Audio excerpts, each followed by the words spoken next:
cabitaan jirka qurxinayo oo kaala arag ka dhigayo skinkaaga dheehdaada quruxda jirkaaga ku jirta dhan soo saarayo qofka sidiisa banaanba waxa qurxiyo inta wax la marsanin ka hor qofka waxa qurxiyo wax uu gudaha ka cuno ama uu ka cabo sidiisa banaanba cabitaankana wuxuu qurxiyaa jirka iyo skinka cabitaankaana suubsanay maanta waxyaabaha aan ka hagaajinay isa u suubsanay nala daawada insha Allah videoga وانا mahadsantihiin daawashadiina السلام عليكم ورحمة الله وبركاته أصحابكم ملوكنا بيوتي جنال والله يا جعلها سو دوادا جنالكم markuu ugu horeysa hadeeta please subscribe noo saar hada hore noo sii joogi jirtay like iyo share iyo comment hanaga iloobin asxaabtayda maanta waxaan shiidanaynaa cabitaan nafaqo borotiin fiican leh ilmaha uroon qofkii inuu iscaayiliyo rabo uroon marka cabitaankaas wuxuu ka kooban yahay cambo wuxuu ka kooban yahay caano buskut sokor oo in yar aan ka isticmaali doono iyo yogurt aan ku darsanaynaa marka ay yogurt haysatid aad isticmaali kartaa cabitaankaana isku dardarsanaynaa waa shiidanaynaa marka ilmaha aad ugu fiican yahay cabitaankan axbaabi wuxuu kale ugu fiican yahay dadka rabaan inay iscayiliyaan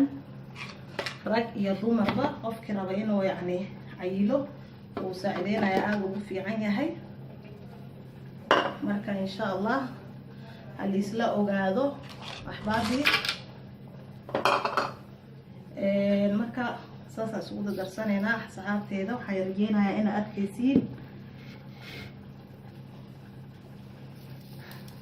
inaad arkaysiin aan rajeynayaa insha Allah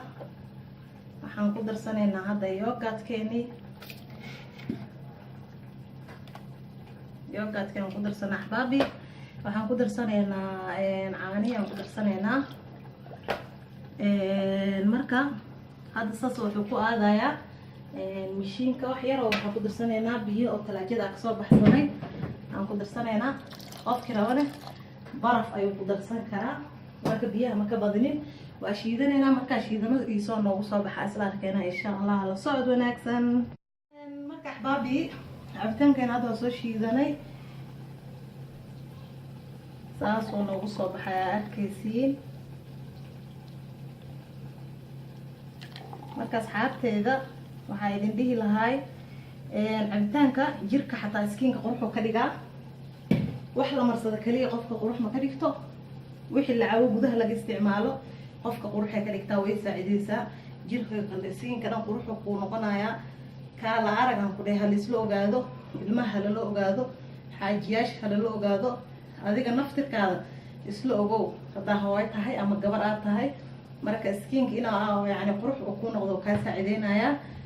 marka adinkan waxa idin ka codsanahay asxaabteeda video hadii uu ku cajibiyay faraha inaa ubateed ku furtaan like noo sartaan wixii comment iyo share waa garashadiina anna waxay ii tahay dhiirigelin